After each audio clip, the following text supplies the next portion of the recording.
পদার্থের একদম ভেতরের জগতের এক রহস্যময় সফরে স্বাগত। ঠিক এখানেই লুকিয়ে আছে মহাবিশ্বের সবচেয়ে মৌলিক শক্তিগুলো। আজ আমরা বস্তুর একেবারে হৃৎপিণ্ড মানে পরমাণুর নিউক্লিয়াসের গভীরে একটা দারুণ যাত্রায় বেরোব। চলুন এই জগৎটাকে কাছ থেকে চেনা যাক। প্রথমেই একটা প্রশ্ন মাথায় আসে, তাই না? মহাবিশ্বের প্রত্যেকটা নক্ষত্রকে ঠিক কোন শক্তি চালায়? আমাদের সূর্য থেকে শুরু করে বহু বহু দূরের গ্যালাক্সির কোটি কোটি তারা, এদের সবার শক্তির উৎসটা আসলে কি? এই বিশাল প্রশ্নের উত্তরটা কিন্তু লুকিয়ে আছে খুব খুব ছোট একটা জায়গার ভেতরে, পরমাণুর নিউক্লিয়াসে। তো আমাদের আজকের আলোচনার পথ চলাটা হবে অনেকটা এই রকম। আমরা প্রথমে পরমাণুর ওই ছোট্ট কিন্তু ওমছম শক্তিশালী কেন্দ্রকে জানব, তারপর দেখব ওর ভেতরে কি ভয়ঙ্কর শক্তির লড়াই চলে, বুঝব স্থিতিশীলতার আসল রহস্যটা কি, আর সবশেষে দেখব কিভাবে ঠিক এই একই প্রক্রিয়া নক্ষত্রদের জন্ম দেয় আর আমাদের ভবিষ্যতের শক্তি হয়ে উঠতে পারে। তাহলে আর দেরি কেন, চলুন শুরু করা যাক। আমাদের প্রথম পর্ব, পরমাণুর ক্ষুদ্র কিন্তু শক্তিশালী কেন্দ্র, পদার্থের একদম মৌলিক উপাদানগুলোর সাথে পরিচিত হওয়ার সময় এসে গেছে। তো এই পরমাণুর নিউক্লিয়াস জিনিসটা আসলে কি? ভাবুন, এটা হলো পরমাণুর একেবারে সেন্টারে থাকা অসম্ভব ছোট কিন্তু ভীষণ ঘন একটা জায়গা, আর এর ভেতরে থাকে প্রোটন আর নিউট্রন। ব্যাপারটা কতটা অদ্ভুত একবার কল্পনা করুন তো। যদি পুরো পরমাণুটাকে একটা বিশাল ফুটবল মাঠের মতো ভাবা যায়, তাহলে নিউক্লিয়াসটা কী হবে জানেন? ঠিক তার মাঝখানে রাখা ছোট্ট একটা মার্বেল। আর সবচেয়ে অবাক করা ব্যাপার হলো, পরমাণুর প্রায় সবটুকু ভর ওই পুচকে মার্বেলটার মধ্যে কিন্তু আটসাট হয়ে বসে আছে। নিউক্লিয়াসের এই বাসিন্দাদের মানে প্রোটন আর নিউট্রনকে একসাথে বলা হয় নিউক্লিয়ন। প্রোটন হলো পজিটিভ চার্জওয়ালা কণা, আর নিউট্রনের কোনো চার্জ নেই, ও একদম নিউট্রাল। আর সবচেয়ে জরুরি বিষয়টা হলো, ঠিক কতগুলো প্রোটন আছে তার উপরই কিন্তু নির্ভর করে একটা পরমাণু কোন মৌলের হবে। এটাই তার আসল পরিচয়। এবার একটা মজার জিনিস দেখা যাক, আইসোটোপ। এরা হলো একই মৌলের বিভিন্ন রূপ, মানে এদের প্রোটন সংখ্যা একদম সেম টু সেম, কিন্তু নিউট্রন সংখ্যাটা আলাদা। যেমন ধরুন হাইড্রোজেন, সাধারণ হাইড্রোজেনে শুধু একটা প্রোটন থাকে, কিন্তু তার আইসোটোপ ডিউটেরিয়ামে আছে একটা প্রোটন আর একটা নিউট্রন, আর ট্রিটিয়ামে একটা প্রোটন আর দুটো নিউট্রন। মানে এরা সবাই হাইড্রোজেন, কিন্তু একটুখানি আলাদা। আর এই সামান্য পার্থক্যটাই কিন্তু অসম্ভব গুরুত্বপূর্ণ, কারণ এই ডিউটেরিয়াম আর ট্রিটিয়ামের মধ্যেই লুকিয়ে আছে ফিউশন শক্তির চাবিকাঠি। আমাদের দ্বিতীয় পর্ব, অভ্যন্তরীণ শক্তির যুদ্ধ। হ্যাঁ, প্রত্যেকটা নিউক্লিয়াসের ভেতরেই অবিরাম এক মহাকাব্যিক লড়াই চলছে। একবার ভাবুন তো, নিউক্লিয়াসের ভেতরে যেন দুটো মহাশক্তিধর ফোর্সের মধ্যে একটা দুমদুমার লড়াই চলছে। একদিকে আছে কুলাম্ব ফোর্স। দেখুন, সব প্রোটনের চার্জ তো পজিটিভ, তাই না?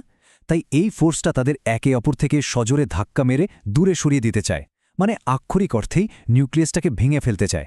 আর অন্যদিকে আছে মহাবিশ্বের অন্যতম সেরা শক্তিশালী ফোর্স, স্ট্রং নিউক্লিয়ার ফোর্স। এই ফোর্সটা অবিশ্বাস্য রকম পাওয়ারফুল, কিন্তু এর কেরামতি চলে শুধু খুব অল্প জায়গার মধ্যে। এর কাজ হলো একটাই, প্রোটন হোক বা নিউট্রন, সবাইকে মারাত্মক শক্তিতে একসাথে আঠার মতো চুরে রাখা। চলে এলাম তৃতীয় পর্বে, স্থিতিশীলতার রহস্য। তাহলে প্রশ্ন হল, এই ভয়ঙ্কর যুদ্ধের পর নিউক্লিয়াসটা টিকে থাকে কিভাবে? শেষ পর্যন্ত যেতে কে, আর তার ফলাফলটাই বাকি? এর উত্তরটা হলো নিউক্লিয়ার বাইন্ডিং এনার্জি বা নিউক্লিয় বন্ধন শক্তি। আর এখানে লুকিয়ে আছে ফিজিক্সের সবচেয়ে অবাক করা একটা ঘটনা। যখন প্রোটন আর নিউট্রন একসাথে মিলে একটা নিউক্লিয়াস তৈরি করে, তখন তাদের মোট ভরের কিছুটা অংশ উধাও হয়ে যায়। হ্যাঁ, ঠিকই শুনছেন। আর সে হারিয়ে যাওয়া ভরটাই রূপান্তরিত হয় বিশুদ্ধ শক্তিতে। এটাই হলো সেই বন্ধন শক্তি যা নিউক্লিয়াসকে আঠার মতো একসাথে ধরে রাখে। সোজা কথায়, নিউক্লিয়ন প্রতি এই বন্ধন শক্তি যার যত বেশি, সেই নিউক্লিয়াস তত বেশি স্টেবল বা স্থিতিশীল। এই কথাটা খুব জরুরি। সাধারণত হালকা মৌল থেকে শুরু করে নিউক্লিয়নের সংখ্যা যত বাড়তে থাকে, নিউক্লিয়ন প্রতি বন্ধন শক্তিও তত বাড়তে থাকে। আর এই বাড়াটা চলতে থাকে লোহা আর নিকেল পর্যন্ত। এর মানে কি দাঁড়ালো? এর মানে হলো, দুটো হালকা মৌল যদি একসাথে জুড়ে গিয়ে একটা ভারী মৌল তৈরি করে, তাহলে নতুন মৌলটা আরও বেশি স্থিতিশীল হয়। আর এই স্থিতিশীলতা পাওয়ার জন্য তারা প্রচুর শক্তি ছেড়ে দেয়। লোহাকে বলা যেতে পারে স্থিতিশীলতার শিখর, অন্যতম স্টেবল নিউক্লিয়াসগুলোর মধ্যে একটা। আমাদের চতুর্থ পর্ব, মৌল গঠন, নিউক্লিয় সংযোজন। যখন হালকা নিউক্লিয়াসগুলো জুড়ে যায়, তখন সেই বন্ধন শক্তি থেকে অমছম পরিমাণ শক্তি বেরিয়ে আসে। আর এই প্রক্রিয়াটার নামই হল নিউক্লিয়ার ফিউশন বা নিউক্লিয় সংযোজন। এটা এমন একটা বিক্রিয়া যেখানে দুটো বা তার বেশি হালকা পরমাণুর নিউক্লিয়াস প্রচণ্ড চাপ আর তাপে একসাথে জুড়ে গিয়ে একটা ভারী নিউক্লিয়াস তৈরি করে। এটা অনেকটা মহাজাগতিক জাদুর মতো, হালকা মৌলকে ভারী মৌলে বদলে ফেলা, আর এই প্রক্রিয়ার মাধ্যমেই কিন্তু জন্মায় নক্ষত্রের শক্তি। কিন্তু ফিউশন হয়টা কিভাবে? আচ্ছা, প্রথমে দুটো হালকা নিউক্লিয়াসকে অসংখ্য গতিতে একে অপরের দিকে আনতে হয় যাতে তাদের মধ্যেকার কুলম্ব বিকর্ষণ বলটাকে হারানো যায়। এরপর ঘটে কোয়ান্টাম ফিজিক্সের এক অদ্ভুত ঘটনা, যাকে বলে কোয়ান্টাম টানেলিং। মানে বিকর্ষণের বাধা পুরোপুরি ভাঙতে না পারলেও নিউক্লিয়াসগুলো অনেক সময় সেই বাধাকে সুড়ঙ্গ কেটে পার করে ফেলে। আর যেই তারা যথেষ্ট কাছে চলে আসে, অমনি শক্তিশালী নিউক্লিয় বল জিতে যায় আর তাদের একসাথে জুড়ে দেয়। এই নতুন স্থিতিশীল নিউক্লিয়াসের ভর আগের দুটোর মোট ভরের চেয়ে কম হয়, আর সেই হারিয়ে যাওয়া ভরটাই আইনস্টাইনের বিখ্যাত E=mc² সূত্র অনুযায়ী বিপুল পরিমাণ শক্তিতে রূপান্তরিত হয়ে বেরিয়ে আসে। পৃথিবীতে ফিউশন শক্তি তৈরির জন্য বিজ্ঞানীরা যে বিক্রিয়াটার ওপর সবচেয়ে বেশি ফোকাস করছেন সেটা হলো ডিউটেরিয়াম-ট্রিটিয়াম বিক্রিয়া। কারণটা হলো এটা তুলনামূলকভাবে কম তাপমাত্রায় ঘটানো যায় আর প্রচুর শক্তি দেয়। এখানে হাইড্রোজেনের দুটো আইসোটোপ ডিউটেরিয়াম আর ট্রিটিয়াম একসাথে জুড়ে গিয়ে একটা হিলিয়াম নিউক্লিয়াস, একটা মুক্ত নিউট্রন আর শক্তি তৈরি করে। আর একটা মাত্র বিক্রিয়া থেকে যে শক্তি বেরোয় তার পরিমাণ হল 17.6 মেগা ইলেকট্রন ভোল্ট। সংখ্যাটা হয়তো শুনতে ছোট লাগছে, কিন্তু আসলে এটা যে কোনো রাসায়নিক বিক্রিয়া, যেমন ধরুন কয়লা পোড়ানো, তার চেয়ে লক্ষ লক্ষ গুণ বেশি শক্তিশালী। এই অবিশ্বাস্য শক্তি কিন্তু ফিউশনকে আমাদের গ্রহের ভবিষ্যতের জন্য এতটা আকর্ষণীয় করে তুলেছে। আমাদের শেষ পর্ব, নক্ষত্র এবং আমাদের ভবিষ্যতের শক্তি। সূর্যের কেন্দ্র থেকে শুরু করে পৃথিবীর ল্যাবরেটরি পর্যন্ত এই একই মহাজাগতিক প্রক্রিয়া কিন্তু কাজ করে চলেছে। আমাদের সূর্য তার কেন্দ্রে প্রতি সেকেন্ডে প্রায় ৬২ কোটি মেট্রিক টন হাইড্রোজেনকে ফিউশন প্রক্রিয়ায় হিলিয়ামে বদলে দিচ্ছে। ভাবা যায়? এই বিশাল কর্মকাণ্ডকে বলা হয় নাক্ষত্রিক নিউক্লিওসিনথেসিস। আর এই ফিউশন থেকেই সেই আলো আর তাপ তৈরি হচ্ছে যা কোটি কোটি বছর ধরে পৃথিবীতে জীবনকে বাঁচিয়ে রেখেছে। সত্যি বলতে কি, আমরা সবাই তো নক্ষত্রেরই সন্তান। তাহলে সবশেষে প্রশ্নটা এটাই, আমরা কি পৃথিবীতে একটা নক্ষত্র বানাতে পারি? নিয়ন্ত্রিত ফিউশন বিক্রিয়ার মাধ্যমে বিজ্ঞানীরা ঠিক এটাই করার চেষ্টা করছেন। একটি ছোট নিয়ন্ত্রিত সূর্য যা আমাদের অফুরন্ত পরিষ্কার শক্তি দেবে। এই স্বপ্ন যদি সত্যি হয়, তবে তা মানব সভ্যতার ইতিহাসকে চিরদিনের জন্য বদলে দেবে। সেটা হবে কি না তা তো সময়ই বলবে। কখনো ভেবে দেখেছেন আমাদের চারপাশের সবকিছু, মানে আমরা নিজেরাও যা দিয়ে গড়া, তার একদম কেন্দ্রে কি আছে? চলুন আজ ঠিক সেখানেই ডুব দেওয়া যাক, পদার্থের সেই একেবারে হৃৎপিণ্ডে, আর আবিষ্কার করা যাক পারমাণবিক নিউক্লিয়াসের অসাধারণ এক জগৎ। আচ্ছা, রাতের আকাশে ওই যে কোটি কোটি তারা জ্বলজ্বল করে, কখনো কি মনে প্রশ্ন এসেছে যে ওরা এত শক্তি পায় কোথা থেকে? যুগ যুগ ধরে জ্বলছে তো জ্বলছেই, প্রশ্নটা বিশাল, তাই না? কিন্তু মজার ব্যাপার কি জানেন? এর উত্তরটা কিন্তু মহাবিশ্বের কোনো দূর প্রান্তে লুকিয়ে নেই, বরং আমাদের হাতের কাছের যে কোনো জিনিসের মধ্যেই আছে। একদম ঠিক।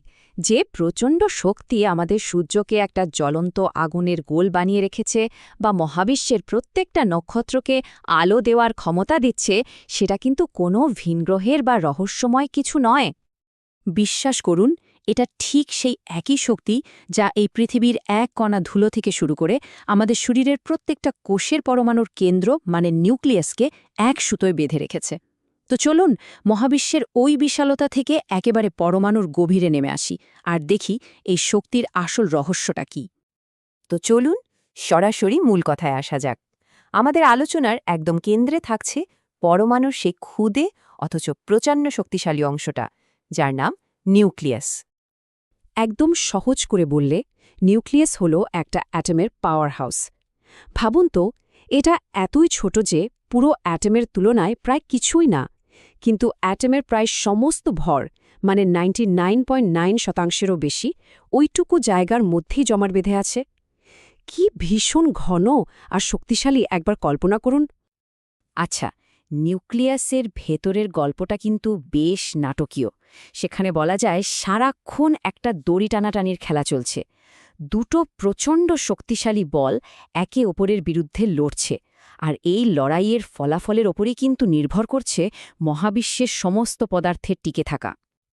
দেখুন, একদিকে আছে ইলেকট্রিক্যাল ফোর্স বা বৈদ্যুতিক শক্তি। আমরা তো জানি প্রোটনগুলো পজিটিভ চার্জযুক্ত, তাই ওরা একে অপরকে একদমই সহ্য করতে পারে না, সবসময় দূরে ঠেলে দিতে চায়, মানে নিউক্লিয়াসটাকে ভেঙে ফেলতে চায়। আর ঠিক তার বিপরীতে আছে স্ট্রং নিউক্লিয়ার ফোর্স বা শক্তিশালী নিউক্লিয়ার শক্তি। এটা একটা আঠার মতো, যা প্রোটন আর নিউট্রন সবাইকে একসাথে জাপটে ধরে রাখে। প্রকৃতির সবচেয়ে টান টান উত্তেজনার দড়ি টানাটানির খেলা কিন্তু এটাই।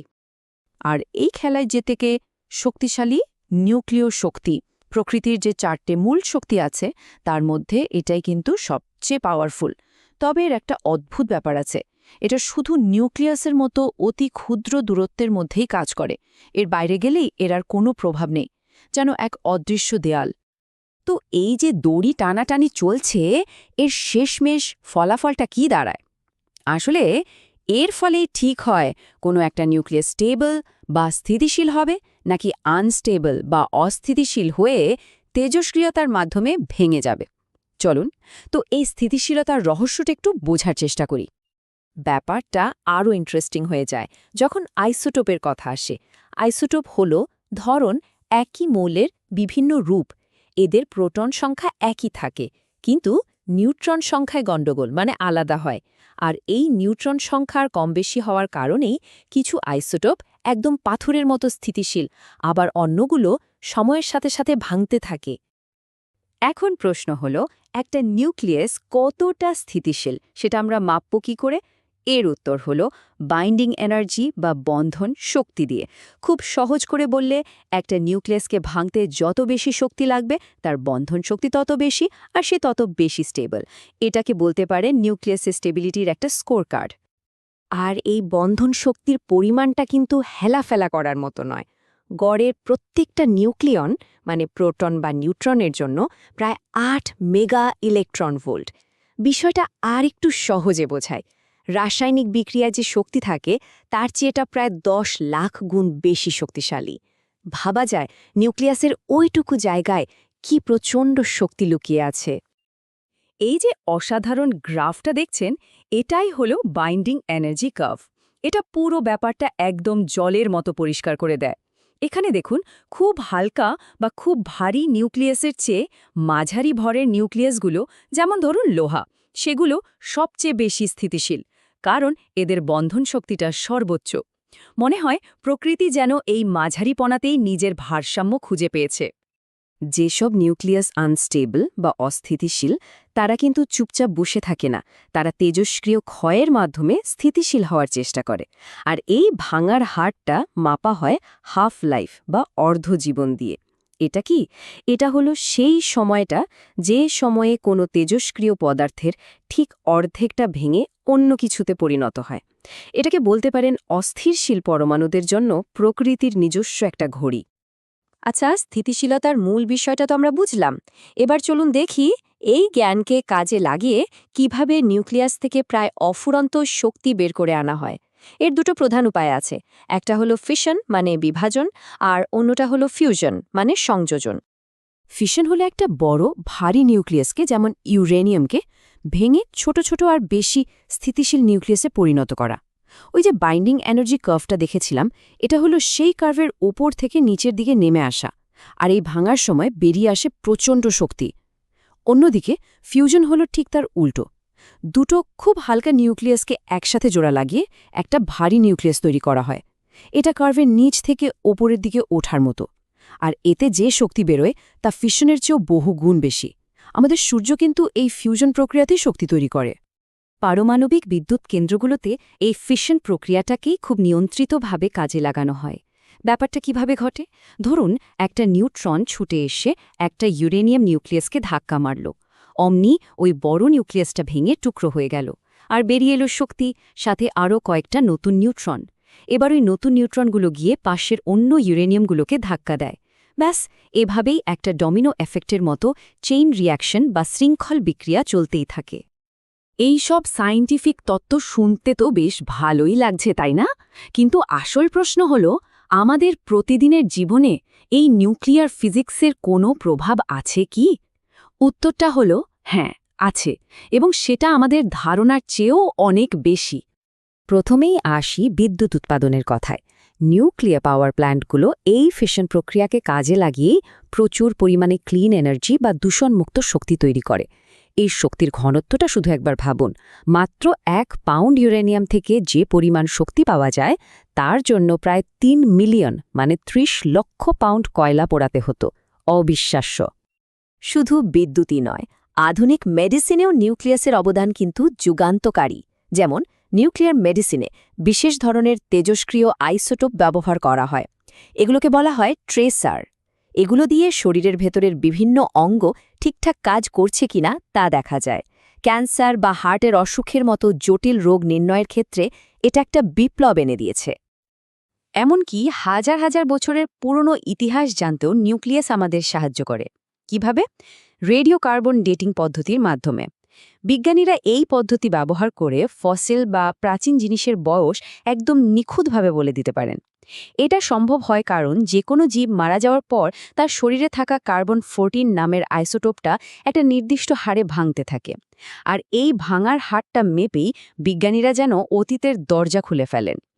তাহলে দেখুন, পরমাণুর ওই অতি ক্ষুদ্র নিউক্লিয়াসটা একদিকে যেমন নক্ষত্রদের শক্তির যোগান দিচ্ছে, তেমনি এই পৃথিবীতে আমাদের শক্তি, চিকিৎসা, এমনকি ইতিহাস বোঝারও চাবিকাঠি হয়ে উঠেছে। এই ছোট্ট কণার মধ্যেই লুকিয়ে আছে মহাবিশ্বের জন্মরহস্য আর আমাদের সবার ভবিষ্যৎ।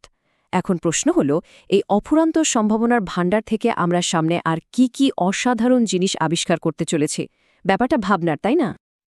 পরমাণুর ঠিক কেন্দ্রে ও নিউক্লিয়াসের মধ্যে লুকিয়ে আছে এক অসম্ভব শক্তি। ভাবা যায় এমন এক শক্তি যা দিয়ে একদিকে যেমন সৃষ্টি করা সম্ভব তেমনি ধ্বংস করা যায়। কিন্তু প্রশ্ন হলো, আমরা এই শক্তিকে কিভাবে কাজে লাগাতে পারি? চলুন আজ এই রহস্যেরই গভীরে যাওয়া যাক। এটাই তো পারমাণবিক শক্তির সবচেয়ে বড় ধাঁধা, তাই না? একবার ভাবুন, দুটো একদম উল্টো প্রক্রিয়া, একটা পরমাণুকে ভাঙা আর দুটো পরমাণুকে জোড়া লাগানো, কিন্তু ফল একটাই, শক্তি। এটা কিভাবে সম্ভব? এই আলোচনাতে আমরা ঠিক এই অদ্ভুত রহস্যটারই সমাধান খুঁজব। তো চলুন সবার আগে এই অদ্ভুত ব্যাপারটা বোঝার চেষ্টা করা যাক। মানে কিভাবে পরমাণু ভাঙলে বা জোড়া লাগালেও দুভাবেই শক্তি তৈরি হতে পারে। আচ্ছা, শক্তির এই দুটো পথকে একটু দেখি। একদিকে আছে ফিশন। এখানে একটা বড় আর ভারী নিউক্লিয়াস, ধরুন ইউরেনিয়ামের, সেটাকে ভেঙে ছোট ছোট টুকরো করা হয়। আর অন্যদিকে আছে ফিউশন। এখানে ঠিক উল্টোটা, মানে দুটো হালকা নিউক্লিয়াসকে অমোঘ চাপে জুড়ে দিয়ে একটা ভারী নিউক্লিয়াস বানানো হয়। আর সবচেয়ে অবাক করা ব্যাপার হলো, দুটো পথেই বিপুল পরিমাণ শক্তি বেরিয়ে আসে। আচ্ছা, এই শক্তির পরিমাণটা ঠিক কতটা সেটা বোঝানোর জন্য একটা তুলনা দিই। মাত্র 1 পাউন্ড ইউরেনিয়ামের ভেতরে যে শক্তিটা আছে সেটা প্রায় 30 লক্ষ পাউন্ড কয়লা পোড়ালে যে শক্তি পাওয়া যায় তার সমান। 30 লক্ষ পাউন্ড! এই বিপুল শক্তির জন্যই তো পারমাণবিক জ্বালানি এত গুরুত্বপূর্ণ। তো এই রহস্যের সমাধান করতে হলে আমাদের আগে বুঝতে হবে যে নিউক্লিয়াসের ভেতরে ঠিক কী আছে যা সবকিছুকে একসাথে ধরে রাখে।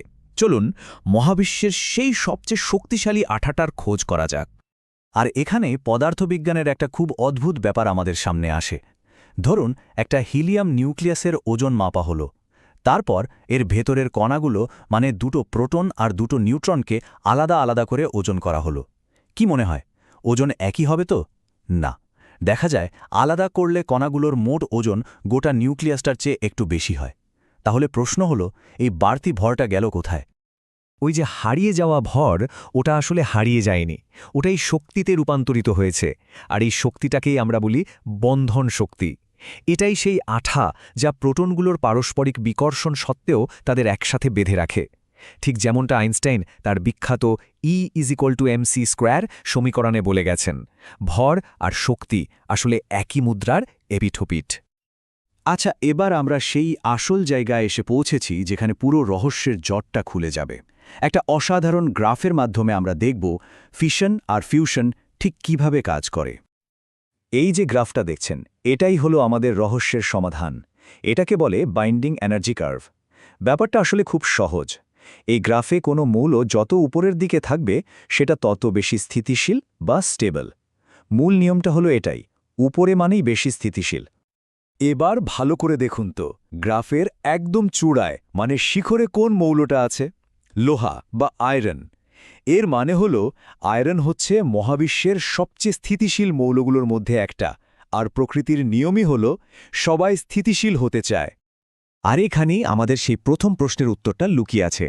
দেখুন, ইউরেনিয়ামের মতো ভারী মৌলগুলো আছে চূড়ার ডান দিকের ঢালে। স্থিতিশীল হওয়ার জন্য ওদেরকে চূড়ার দিকে উঠতে হবে। কিভাবে উঠবে? ভেঙে ছোট হয়ে। আর এটাই হলো ফিশন। আবার দেখুন, হাইড্রোজেনের মতো হালকা মৌলগুলো আছে বাম দিকের ডালে। ওদেরও স্থিতিশীল হতে হলে চূড়ার দিকে উঠতে হবে। ওরা কিভাবে উঠবে? একে অপরের সাথে জুড়ে গিয়ে। আর এটাই হলো ফিউশন। তার মানে দুটো পথের লক্ষ্য কিন্তু একটাই, স্থিতিশীলতার চূড়ায় পৌঁছানো। আর এই চূড়ায় ওঠার পথেই ওরা নিজেদের বাড়তি ভরকে শক্তিতে রূপান্তরিত করে ছেড়ে দেয়।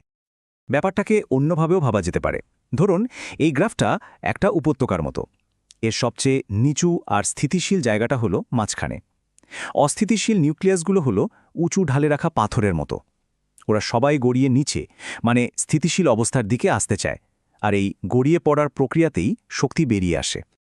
বেশ, তত্ত্ব তো বোঝা গেল। চলুন এবার দেখি বাস্তব দুনিয়ায় এই দুটো প্রক্রিয়া কিভাবে কাজ করে। ফিশন আর ফিউশনের মধ্যে আসল পার্থক্যগুলো ঠিক কি কি?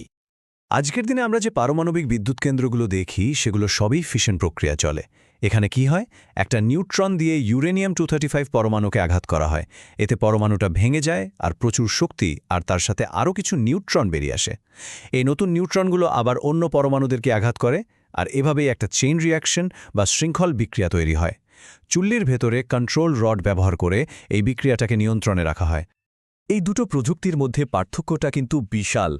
ফিশনে লাগে দুর্লভ ইউরেনিয়াম, আর এর ফলে যে বর্জ্য তৈরি হয় তা হাজার হাজার বছর ধরে বিপজ্জনক থাকে। অন্যদিকে ফিউশনের জ্বালানি, সেটা তো সমুদ্রের জলেই পাওয়া সম্ভব।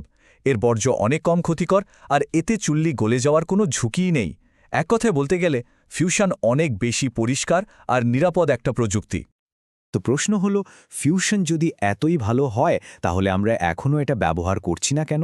আসলে এর পেছনে কয়েকটা বড় প্রযুক্তিগত চ্যালেঞ্জ আছে। যেমন, ফিউশন শুরু করতে যে শক্তিটা দিতে হয় তার থেকে বেশি শক্তি উৎপাদন করতে হবে। তারপর সূর্যের চেয়েও গরম প্লাজমাকে ধরে রাখার মতো পাত্র তৈরি করতে হবে। আর সবশেষে এর জ্বালানি ট্রিটিয়ামের যোগান নিশ্চিত করতে হবে, যেটা পৃথিবীতে প্রায় নেই বললেই চলে। তবে এত সব চ্যালেঞ্জ থাকা সত্ত্বেও বিজ্ঞানীরা কিন্তু হাল ছাড়েননি, বরং তারা খুবই আশাবাদী। চলুন দেখি পারমাণবিক শক্তির ভবিষ্যৎ কেমন হতে পারে, আর এই শক্তিকে পুরোপুরি আয়ত্ত করার পথে আমরা ঠিক কতটা এগিয়েছি। ফিউশন শক্তি নিয়ে একটা মজার কথা চালু আছে যে এটা নাকি সবসময় ৩০ বছর দূরে থাকে। কিন্তু পেনসিলভেনিয়া বিশ্ববিদ্যালয়ের একটা গবেষণা বলছে সাম্প্রতিক কিছু যুগান্তকারী সাফল্য এই ধারণাটাকেই বদলে দিচ্ছে। বিজ্ঞানীরা এখন আগের চেয়ে অনেক বেশি আত্মবিশ্বাসী। আর এই নতুন আশার সবচেয়ে বড় প্রমাণ হল বিনিয়োগ। আগে যেখানে শুধু সরকারি অনুদান ছিল, সেখানে এখন প্রায় $10 বিলিয়ন ব্যক্তিগত বিনিয়োগ আসছে। এর থেকেই পরিষ্কার বোঝা যায় যে বাণিজ্যিক ফিউশন শক্তি এখন আর শুধু সায়েন্স ফিকশন নয়, বরং এক উজ্জ্বল সম্ভাবনা। তাহলে আমরা দেখলাম পরমাণুর কেন্দ্র থেকে শক্তি বের করার দুটো পথ, একটা বিভাজন আর অন্যটা সংযোজন। আর দুটোই আসলে প্রকৃতির স্থিতিশীল হওয়ার চেষ্টারই ফল। এই জ্ঞান আমাদের হাতে প্রায় অফুরন্ত শক্তির চাবিকাঠি তুলে দিয়েছে। এখন সবচেয়ে বড় প্রশ্নটা হলো, মানবজাতি এই অবিশ্বাস্য শক্তিকে আগামী দিনে কোন পথে চালিত করবে?